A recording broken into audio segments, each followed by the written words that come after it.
मैं अक्सर मुल्ला नसरुद्दीन की कई कहानियां सुनाता हूं और हर बार मुझे कोई ना कोई नई कहानी जरूर याद आ जाती है। जब जीवन में समस्याएं हो तो आप लोग उसका समाधान कैसे करो, इसको मुल्ला नसरुद्दीन से आप सीख सकते हो। आपके सामने अभी भी इस प्रकार की छोटी छोटी समस्याएं आती है, बल्कि आप उन्हें समस्या कहो ही मत। मुल्ला नसरुद्दीन अपने शहर के पास नदी किनारे जाकर हमेशा शाम को बैठ जाया करता था और शाम को बैठकर वहां नदी किनारे का जो दृश्य था उसका वो आनंद लेता था। अब सोचकर देखिए, दूसरे का आनंद कितने लोगों को अच्छा लगता है। दूसरा अगर सब काम बड़े अच्छे ढंग से कर रहा है तो वो लोगों की आंखों में अपने आप खटकने लग जाएगा। वहीं पास में खुले में ही कुछ अफीम के, जो अफीम का नशा करने वाले नौजवान लड़के थे, जो मैंने थोड़ी देर पहले कहा था कि आजकल के बच्चों को ज्ञान की बातें अच्छी नहीं लगती, और वो चेहरा जब ज्ञान की बातें होती है तो ऐसे बनाते हैं जैसे 10 दिन से 15 दिन से इनको बायबादी की बीमारी है, हजम करने वाली जो गोलियां है ना वो इनको खानी चाहिए, ऐसा चेहरा बनाते हैं। तो पास में थोड़ी दूर कुछ नौजवान युवक जो है वो अफीम का नशा कर रहे थे। अब मुल्ला नसरुद्दीन की बड़ी बड़ी दाढ़ी थी, ऊपर एक नुकीली टोपी लगाते थे। जब काफी देर घंटा भर नसरुद्दीन शाह को या नसरुद्दीन को वहां नदी के किनारे बैठा देखा तो उस नटखट नौजवान अफीम के नशे में चूर उस युवक से देखा नहीं गया, और वो शरीर से बड़ा बलवान लग रहा था।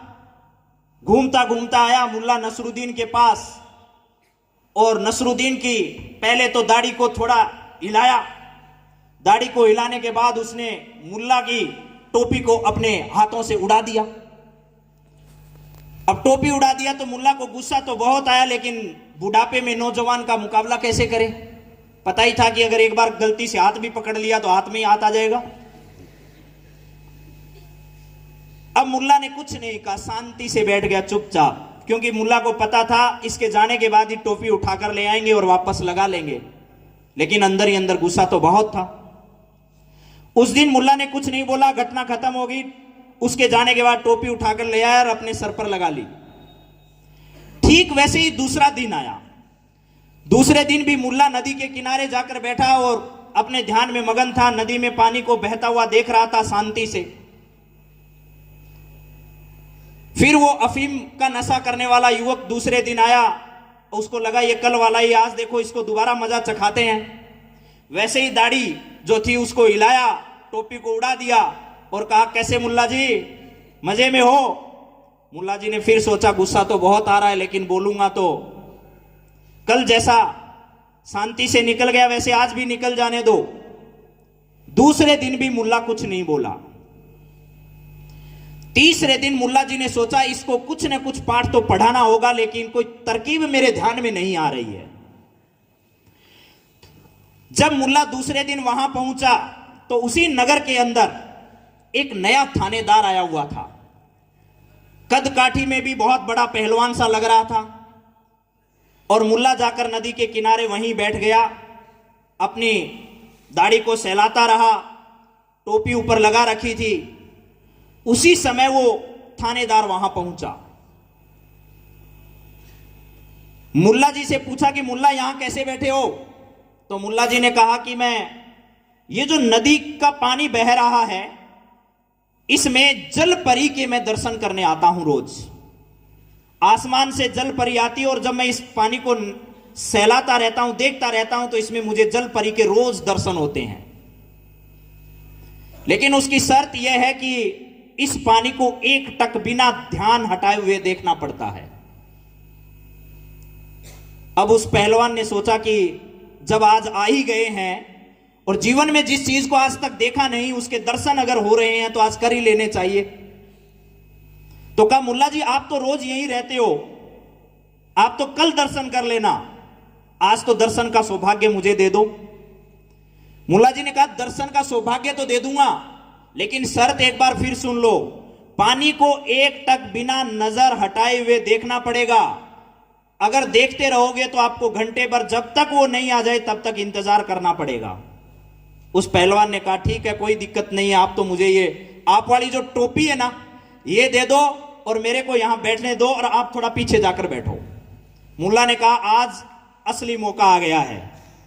मुल्ला जी ने अपनी टोपी उतारी, उस पहलवान को दे दिया और वहां बैठा दिया कि आराम से बैठे रहो जब तक जल परी के क्या नहीं हो जाए, दर्शन नहीं हो जाए। लेकिन शर्त याद रखना, पलक मत झपकाना जब तक ये पानी में आपको जल परी के दर्शन नहीं हो जाए।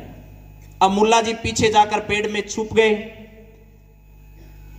अब इधर तो वो पहलवान जल परी का इंतजार कर रहा है कि आज सौभाग्य से जो चीज देखी नहीं उसके दर्शन होंगे। इधर पेड़ के पीछे मुल्ला जी उस अफीम जी का इंतजार कर रहे हैं कि वो कब आए और कब वो टोपी उड़ाए। आज देखते देखते ही जो अफीम का नशा करने वाला नौजवान युवक है वो आया, अपने दोनों हाथ हिलाते हिलाते हंसते हुए मुस्कुराते हुए कि 2 दिन से मुल्ला जी के मजे ले रहा हूं फिर भी मुल्ला जी मान नहीं रहे, आज तो देखते हैं कुछ नया ही करते हैं। आज उसको मुल्ला जी तो नहीं दिखाई दिए, लेकिन बैठे युवक को देखकर उसको लगा कि आज कुछ और ही करते हैं। वो गया, उसके साथ छेड़खानी की, लेकिन उस बैठे हुए युवक को, थानेदार को यह पता था कि अगर हिल गए तो जलपरी के दर्शन नहीं होंगे। जब उसने अफीम जी ने पूरी अपनी वही हरकत जारी रखी और वही उस दिन की तरह जिसके साथ मुल्ला के साथ कर रहा था वो टोपी को उड़ा दिया उसने, तब थानेदार को बड़ा गुस्सा आया और वो भी हट्टा कट्टा नौजवान था। उसने उस अफीम जी को मार मार मार मार मार मार पूरा पाठ पढ़ाया। मुल्ला हंसता हुआ बाहर निकला, बोला अभी तो एक ही दिन का हिसाब हुआ है, जब तीनों दिन का हिसाब बराबर हो जाएगा तब मजा आएगा। मैंने ये आपको अफीम जी, मुल्ला, जलपरी, ये सारी बातें आपको क्यों बताई है? आपके जीवन में भी लगातार एनी टाइम जब आप पढ़ते हैं तो ऐसा होता है। जैसे ही पढ़ाई शुरू करते हो वैसे ही कोई ना कोई अफीम ची आता है और आपकी दाढ़ी हिलाता है, टोपी हिलाता है, आपके कार्य में बाधा पहुंचाने की कोशिश करता है या नहीं करता? वो नहीं करता तो आप खुद हो जाते हो, क्योंकि घर वालों का मोबाइल दिखता है अकेले में पड़ा हुआ तो आपको लगता है बस 5 मिनट तो मिल ही गया। वो भी क्या है? वो भी अफीम ची है आपके लिए। आपको उन सब चीजों से अगर निजात पाना है तो एक थानेदार आपको अपने पास रखना पड़ेगा जो उस अफीम ची का इलाज कर सके। और वो थानेदार कौन है? वो हथियार आपके पास केवल एक ही चीज है, वो है आपका स्व अनुशासन, आपका लक्ष्य जो आपको बिल्कुल भी इधर उधर नहीं होने देगा। सारी चीजें अपनी अपनी जगह है, लेकिन अंत विकल्प सिर्फ आपका परीक्षा परिणाम है। नजरिए अलग अलग हो सकते हैं और आप लोगों को पता है लोगों के नजर के चश्मे बदले जा सकते हैं, नजरिए के नहीं। नजरिया जो आज से बन गया वही रहेगा आजीवन आपका। छोटी उम्र से ही आपके अंदर असली व्यक्तित्व के विकास के गुण होने शुरू हो जाते हैं। तो आप अपने आप को ऊर्जावान बनाइए, आप अपने आप को ताकतवर बनाइए। आपके पास पढ़ाई ही एकमात्र विकल्प है जिससे आप अपने इस तलवार की धार को तेज कर सकते हैं। क्या आप ऐसा कर पाने में सक्षम हैं या नहीं हैं? एक बार मेरे साथ सब लोग बोलिएगा।